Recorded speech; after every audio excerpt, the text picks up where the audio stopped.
Hey, I'm in a bit of a tough spot and could really use some advice. I'm 26 years old and my wife is 24. We've been together for over 4 years now, married for 2, and I'm afraid things might be falling apart. I want to tell you the whole story so you can help me figure out what to do next. Please bear with me. This might get a bit long, but I need to lay everything out. So, to start off, let me take you back to when we first met. It was at a friend's wedding. The moment I saw her on the dance floor, something clicked. She was laughing, dancing, and just radiating this incredible energy. I couldn't take my eyes off her. I remember dancing next to her, trying to muster up the courage to introduce myself. After a while, we ended up sitting down together, chatting over drinks. We talked for hours about everything under the sun, our favorite movies, music, hobbies, dreams for the future. It felt like we had known each other for years, even though it had only been a few hours. By the end of the night, I knew I wanted to see her again. We exchanged numbers, and even though life got busy right after the wedding, I eventually called her up on the weekend. I invited her to a small, cozy restaurant, and we had a great time. After that, we went for a walk in the park, and that's when I realized she was the one for me. There was something about her, the way she smiled, the way she laughed at my jokes, the way she seemed genuinely interested in me. I told her then that I wanted to be with her, and I meant it with all my heart. We've been together ever since. Fast forward to now, and things have been pretty good. I own a small coffee shop. It's not a high-rolling business, but it's enough for us to live comfortably. My wife, before she got laid off a few months ago, had a good job that contributed to our income. We managed to save up a bit over the years, so we weren't struggling financially. We enjoyed spending time together, whether it was having cozy dinners at home or exploring new places on the weekends. Everything seemed fine, but recently things have started to feel off. It started a few weeks ago when I began to notice a strange, subtle scent of men's cologne lingering in the house. At first, I brushed it off as just a coincidence, but the scent kept coming back. I tried to ignore it, but the smell was always there when I came home from work. It was like a shadow that wouldn't leave me alone. I decided to talk to my wife about it. I asked her if she had been seeing anyone or if she knew why there might be a man's cologne in the house. She laughed it off, saying I was being paranoid and that it was probably just a smell she had picked up from somewhere else. I wanted to believe her, but I couldn't shake the feeling that something was wrong. I felt like I was missing something important, but I couldn't figure out what it was. Then a couple of days ago, one of our neighbors mentioned seeing a young brunette man coming to our house while I was at work. The neighbor couldn't tell me much more than that, but the idea of someone coming to our house behind my back hit me like a ton of bricks. It was like a fog had lifted, and I could see the possibility of betrayal staring me right in the face. I was torn between wanting to believe my wife and the growing suspicion that something was going on. I didn't want to confront her without any evidence, but I also didn't want to ignore what seemed like clear signs of infidelity. I decided that the best course of action was to set up cameras around the house to see if I could catch any suspicious behavior. I went to a local electronics store and bought 2 small, discrete cameras. One was for the bedroom, and the other was for the kitchen. I installed them as carefully as I could, trying to avoid drawing attention to them. I felt horrible about it, but I needed to know the truth. I didn't want to confront my wife based on just my feelings. I needed concrete evidence. With the cameras set up, I had to wait to see what they would reveal. The waiting was unbearable. Every time I came home, I tried to act normal, but inside I was a mess of anxiety and dread. I replayed the same questions in my head over and over. What if she was cheating? What if this was all a misunderstanding? What if I was wrong about everything? I also found myself scrutinizing her every action. When she came home from work, I watched for any sign of guilt or nervousness. I tried to read her expressions, her tone of voice, the way she looked at me. I wanted to believe that she was innocent, but the evidence was stacking up against her. The first few days of footage showed nothing out of the ordinary. My wife came home, did the usual things, cooked dinner, watched TV, went to bed. I tried to hold on to the hope that maybe I was just being paranoid, but deep down I feared that the worst was yet to come. Finally, after a few days of waiting, I reviewed the footage more closely. I hoped for the best, but braced myself for the worst. When I watched the footage, I was looking for anything: an unusual visitor, suspicious phone calls, or any sign that my wife was seeing someone else. To my dismay, I did see something. It was subtle at first, just a glimpse of someone's hand brushing against my wife's arm. But as the days went on, the signs became clearer. I saw her flirting, laughing, and being overly friendly with a young man I didn't recognize. They would sit close to each other, touch hands, and share knowing looks. The man was someone I had never seen before, and his visits became more frequent. Seeing these interactions on camera was like a punch to the gut. I felt a whirlwind of emotions: anger, sadness, betrayal. I kept asking myself how this could have happened. Was it something I did wrong? Did I miss signs earlier? I tried to understand why my wife would be interested in someone else, but all I felt was a growing emptiness and despair. I thought about confronting her right then, but I knew that wouldn't be the best move. I wanted to have all the evidence before making any decisions. I needed to be sure of what was going on before I took any action. It was one of the hardest things I've ever done, waiting and watching, feeling helpless and heartbroken. So here I am, stuck in limbo, waiting for more footage and trying to figure out what to do next. I don't know how to approach the situation without risking everything. Part of me wants to confront her and get it over with, but I fear it might lead to a bigger mess if I don't have all the facts. I'm also worried about how I'll handle things if the worst is confirmed. I've been thinking about what to do if my suspicions are proven right. Should I confront her calmly and ask for an explanation? Should I immediately file for divorce? I'm lost and confused, and I don't know what the right path is. I need advice on how to handle this situation with the dignity and respect that both my wife and I deserve. So here's where I need your help, Reddit. What would you do in my situation? How should I confront my wife if the evidence confirms that she's been cheating? Should I wait for more proof, or is it time to take action? How do I manage this emotionally, and what steps should I take to move forward? I appreciate any advice or thoughts you might have. I'm looking for guidance on how to navigate this difficult situation and make the best decisions for my future. I'll update you all in a few days with what I find on the cameras. Thanks for reading and for any advice you can offer. I'll be back with an update once I've had a chance to review more footage. In the meantime, please let me know what you think I should do. I could really use your support right now. Hey Reddit, I'm back with an update. First off, I want to thank everyone for the advice and support you gave me in my last post. Your words really helped me through this tough time, and I took your advice to heart. Now let me tell you what's been happening since I set up those cameras. As you know, I set up cameras in the bedroom and the kitchen to see if I could catch any suspicious activity. Well, it didn't take long. Literally a day later, I saw a man on the camera in my bedroom. Seeing that was like a punch to the gut. I couldn't believe my eyes. This guy was in my house, in my bed, and my wife was acting like nothing was wrong.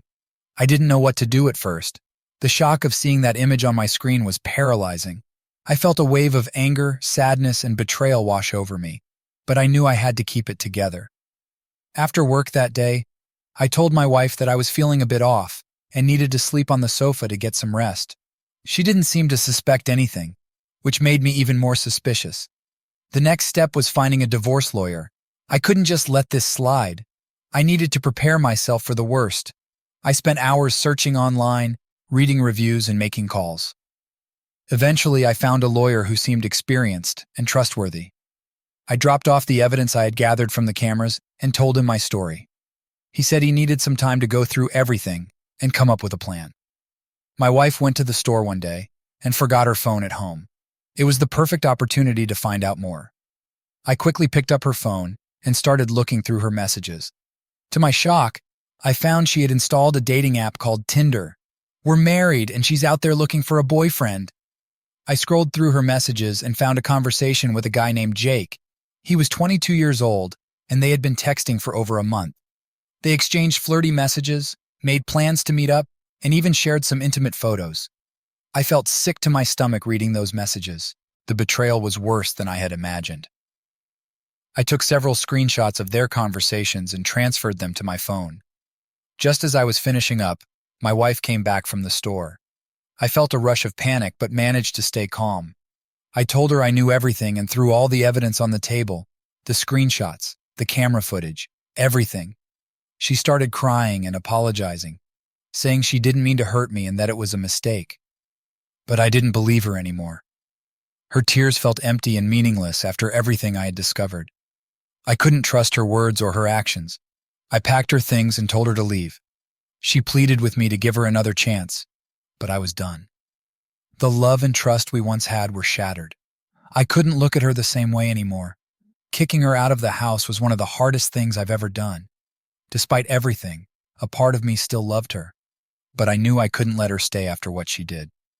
I needed to take care of myself and start the process of healing. I spent the next few days in a daze trying to process everything that had happened.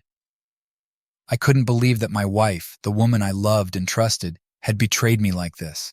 It felt like my entire world had been turned upside down.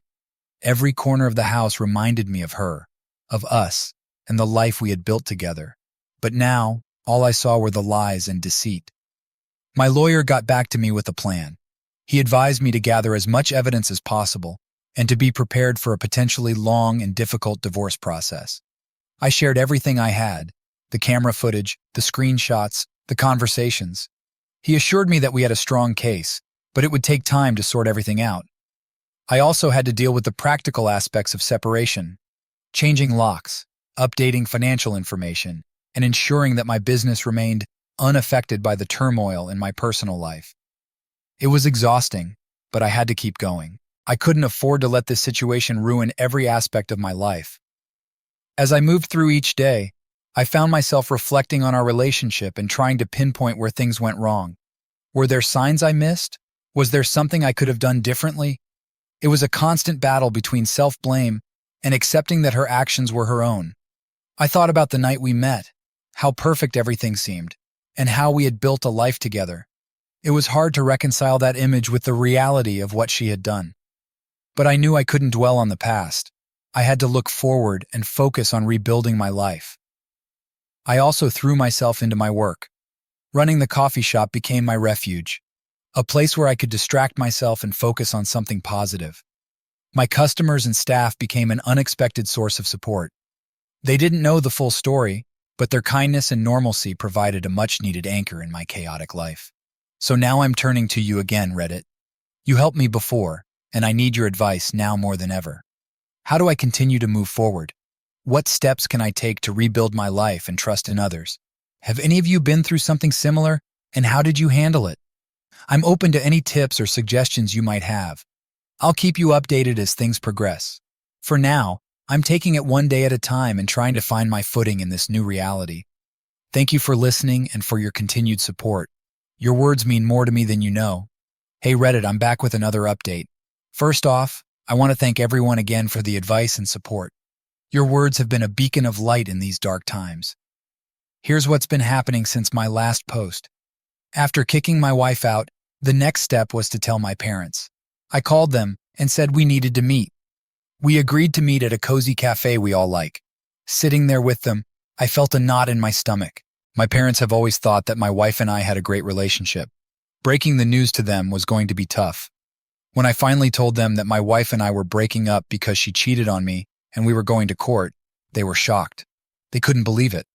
My mom looked like she was about to cry, and my dad just shook his head in disbelief. They asked me a lot of questions, trying to understand how this could have happened. I explained everything as best as I could. Despite their shock, they were supportive.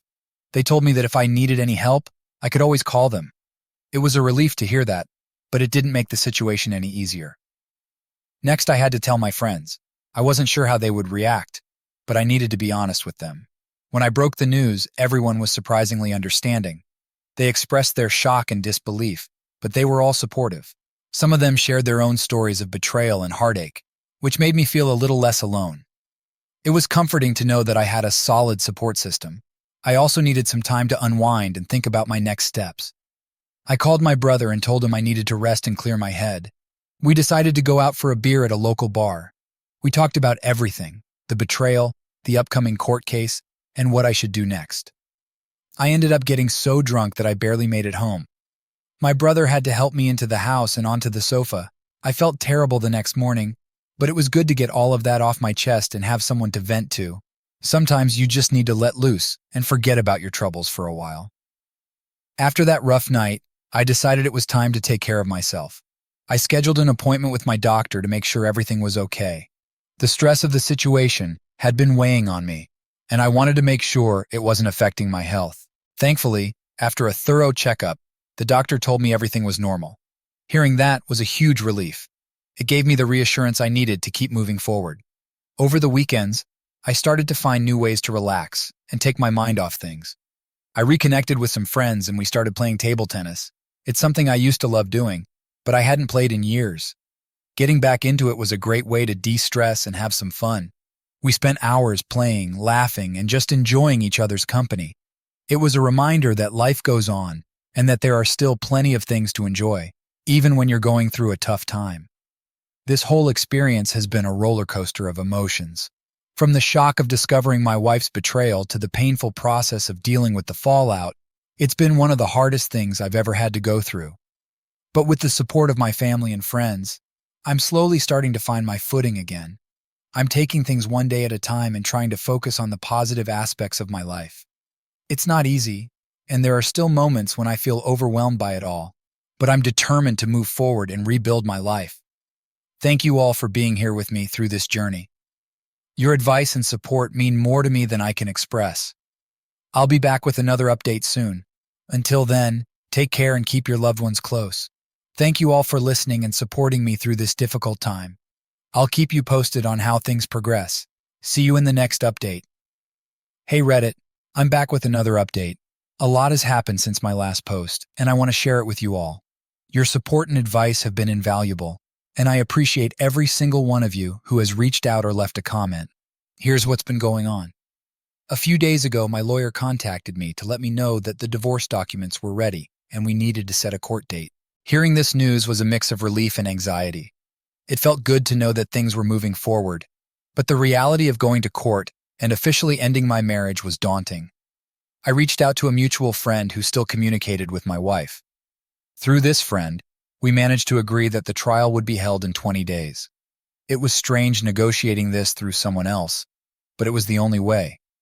I wanted to avoid direct contact with her as much as possible. This arrangement gave me some time to prepare myself mentally and emotionally for what was to come. I also had a deep conversation with my mom. She has been my rock through all of this, and I felt it was time to tell her when the trial would be. We sat down in the living room, and I laid everything out. She listened intently, her eyes filled with concern and love. She asked me how I was holding up and how I planned to move forward after the trial. It was a heartfelt conversation that left both of us in tears. I told her about my fears, my hopes, and my determination to rebuild my life. She reassured me that no matter what happened, she and my dad would always be there for me. It was comforting to know that I wasn't alone in this battle. I realized I hadn't given much thought to what my wife was doing now. All I knew was that she had gone to her family. She wasn't working, and from what I gathered, her lover must have abandoned her. Part of me felt a twinge of satisfaction at that thought, but another part of me just felt sad. It's crazy how someone you once loved so deeply can become a stranger overnight. I haven't had any direct contact with her since I kicked her out. The few things I know have come through mutual friends and brief updates from my lawyer. It's strange, but I don't feel the urge to know more. I'm focused on moving forward, and she's part of my past now. The next 20 days are going to be crucial. I'm preparing for the trial as best as I can, gathering all the necessary documents and evidence. My lawyer has been a great help, guiding me through the process and making sure I understand everything that's going to happen. It's a lot to take in, but I'm determined to face it head on. I've also been taking care of myself, both physically and mentally. Regular sessions with my therapist have been incredibly helpful. We've been working through my feelings of betrayal and anger, and slowly, I'm starting to feel like myself again. It's a long road, but I'm taking it one step at a time. As I prepare for the trial, I'm also thinking about what comes next. Life after the divorce is something I haven't fully wrapped my head around yet. There are days when I feel hopeful and excited about the future, and other days when the uncertainty feels overwhelming. But I know that I have to keep moving forward, no matter what. I've been spending more time with friends and family, trying to surround myself with positive influences. The table tennis games with my friends have become a regular thing, and they're a great way to blow off steam and have some fun. It's important to find joy in the little things, especially when everything else feels so heavy. I can't stress enough how much your support has meant to me. Reading your comments and messages has been a source of strength. Knowing that there are people out there who care and want to see me succeed has been incredibly uplifting. I'll keep you all updated as things progress, especially as the trial date approaches. In the next update, I promise to share all the details about the trial. I'm hoping for the best, but I'm preparing for anything. Thank you all for being with me on this journey. Your advice, encouragement, and kindness have been a lifeline. Hey, I'm back with what might be the biggest update yet. Today, I'm going to tell you all about the court case. First, let me say that your support has been incredible, and I couldn't have made it this far without you. Now let's dive into what happened. Today was the day I'd been dreading and anticipating in equal measure, the court date for my divorce. My parents came to support me, and I can't express how much their presence meant. My lawyer, who had been confident from the start, assured me that my wife and her side didn't stand a chance. When we arrived at the courthouse, I felt a mix of nerves and determination. Seeing my parents there, solid and unwavering, gave me a sense of strength. My lawyer was there too, ready to fight for me. He had gone through all the evidence meticulously and was prepared to present a strong case. The courtroom itself was intimidating. My wife was there with her parents and lawyer, but I avoided looking at her. I couldn't bear to see her face after everything that had happened. My lawyer took the lead, stepping forward to present our case. He started by laying out all the evidence, the camera footage, the screenshots of her messages with Jake, and the timeline of events. He spoke with such confidence, and his arguments were clear and compelling. On the other hand, my wife's side seemed disorganized and unsure. They tried to argue against the evidence, but it was obvious they were grasping at straws. My lawyer pointed out the inconsistencies in their statements and the lack of any solid defense. Watching him work was like seeing a master at his craft. He systematically dismantled their arguments, leaving them with little to stand on. When the judge finally gave the verdict, it was in my favor. We won the case, and I was granted the divorce along with a fair settlement. The relief that washed over me was indescribable. My wife looked devastated, but I didn't feel any sympathy. She made her choices, and now she had to live with the consequences. As we left the courtroom, I felt like a huge weight had been lifted off my shoulders. I didn't see my wife again after that. From what I heard, she went back to her parents. I didn't want to hear about her anymore, and I made it clear to my friends and family that I was moving on. After the victory, I felt like a free person. The chains that had been holding me down were finally broken, and I could breathe again. It was like stepping into a new world, one where I wasn't constantly looking over my shoulder or doubting myself. To celebrate, I decided to go out and have a drink. Well, more than a drink, I wanted to really celebrate this newfound freedom. I called up my brother and a few close friends, and we hit a local bar. We drank, laughed, and for the first time in a long time, I felt genuinely happy. The drinks flowed, and as the night went on, I got a little drunk.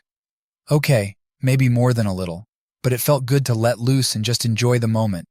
We toasted to new beginnings, to freedom, and to the future. So here I am, writing this post a little drunk, but very happy. I wanted to share this moment with you all because you've been with me through this whole journey. Your advice, support, and encouragement have been a lifeline. Knowing that there are people out there who care and want to see me succeed has been incredibly uplifting. Looking back on everything that has happened, it's hard to believe how much has changed. From discovering my wife's betrayal to going through the court case and finally winning, it's been a whirlwind of emotions. But through it all, I've learned so much about myself and what I'm capable of. I've learned that I'm stronger than I thought, that I can face my fears and come out on the other side. I've also learned the importance of having a support system, my family, friends, and even you, Reddit. You've all played a part in helping me get through this, and I'm incredibly grateful. Now that the court case is behind me, I'm looking forward to the future. I have no idea what's going to happen next, but I'm excited to find out. I'm planning to focus on myself for a while, taking care of my mental and physical health, exploring new hobbies, and spending time with the people who matter most. One of the things I'm looking forward to is traveling. I've always wanted to see more of the world, and now I finally have the freedom to do it. There are so many places I want to visit, and I'm excited to start planning my adventures. I'm also thinking about getting back into dating, but I'm not in any rush. I want to take my time and make sure I'm ready before jumping into a new relationship. For now, I'm just enjoying the single life and all the possibilities that come with it. Thank you, Reddit. Before I wrap this up, I just want to say thank you again. Your support has meant the world to me, and I couldn't have made it through this without you. I'll be sure to keep you all updated as I start this new chapter in my life. Thanks for everything, especially for your unwavering support. I'll keep you posted on how things progress. Take care and keep supporting each other. Hey Reddit, it's been 6 months since my last update, and I'm happy to report that life has finally settled down. I wanted to share how things have been going and bring some closure to this wild ride we've been on together.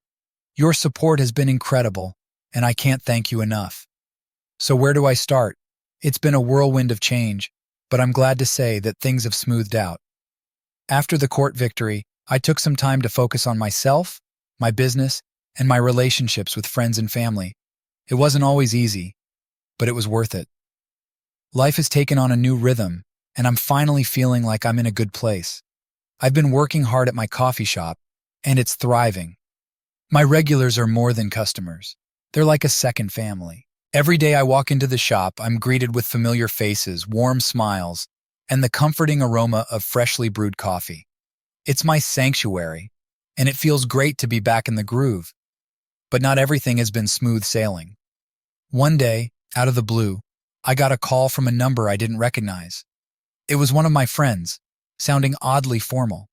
He told me that he had been contacted by my ex-wife, who had the audacity to ask for $10,000 as moral compensation for everything that had happened. Can you believe that? After all the pain and betrayal, she had the nerve to ask for money. I was shocked by such impudence. I didn't even know how to respond at first. But then, I realized that this was just another attempt to manipulate and guilt-trip me. So I told my friend to send her a clear message. No way in hell. I blocked her number and decided that she was truly out of my life for good. With that nonsense behind me, I focused on the good things. Life is wonderful now. Every morning, I head to my coffee shop and feel great. There's something incredibly satisfying about pouring my energy into something I love and seeing it flourish. The shop is busier than ever, and I've even started introducing some new menu items, which the customers seem to love. Weekends are for relaxation and fun. I've reconnected with my friends, and we've made it a tradition to hang out, play table tennis, and drink. Those games have become a highlight of my week. There's nothing like the camaraderie of old friends, the thrill of a good match, and the laughter that follows. I've also been spending more time with my parents. After everything that happened, I realized how important family is. We've been having regular dinners, going for walks, and just enjoying each other's company. It's brought us closer than ever, and I cherish these moments. As for love, I haven't really thought about the next relationship yet. I know it'll happen when the time is right, but for now, I'm content. I've been focusing on healing, growing, and enjoying my newfound freedom. Love will find its way into my life when it's meant to, and I'm in no rush. Right now, it's all about me. I'm learning to appreciate myself and the life I have. I've picked up some old hobbies and even started a few new ones. I've been reading more, going on hikes, and exploring new places. It's amazing how much joy you can find in the little things when you're not weighed down by drama and negativity. Reflecting on the journey, it's incredible how far I've come. From the shock of discovering my wife's betrayal to the emotional roller coaster of the court case, it's been a tough road, but I've learned so much about myself and what I'm capable of. I've discovered a resilience I didn't know I had and a capacity for joy and love that's stronger than ever. I'm writing this post a little drunk but happy. I've just come back from another fantastic night out with my friends, and I wanted to share this moment with you. It's amazing to think about where I was 6 months ago and where I am now. The transformation is incredible. Thank you all for walking this road with me. Your advice, support, and encouragement have been a lifeline. I don't know where I'd be without this community. You've been my sounding board, my cheerleaders, and my friends. I hope that sharing my story has helped some of you too. If there's one thing I've learned from all this, it's the importance of communication. If you're going through something similar, please talk to your partner. Don't let things fester and grow into something unmanageable. And if you're facing betrayal, know that you have the strength to get through it. It's not the end of your life. It's a new beginning. As I look to the future, I'm filled with hope and excitement. There's so much out there to explore and experience. I'm ready to embrace whatever comes my way with open arms. Whether it's new adventures, new relationships, or new opportunities, I'm ready. I'm signing off for now, but I'll always carry this journey with me. It's been a transformative experience, and I'm grateful for every lesson learned, every tear shed, and every moment of joy. Life is a beautiful, unpredictable ride, and I'm ready to see where it takes me next. Thank you, Reddit, for everything. I'm raising my glass to you all. Here's to new beginnings, to resilience, and to the incredible power of community. Take care, stay strong, and keep supporting each other. Life is full of ups and downs, but with the right people by your side, you can get through anything. Until we meet again, thank you and good luck to all of you in your own journeys. Remember, this is our beginning, not the end of our lives. Cheers. And there you have it. It's been a journey filled with heartache, growth, and new beginnings. Thank you for being a part of it. Take care, everyone, and may your lives be filled with love, joy, and adventure.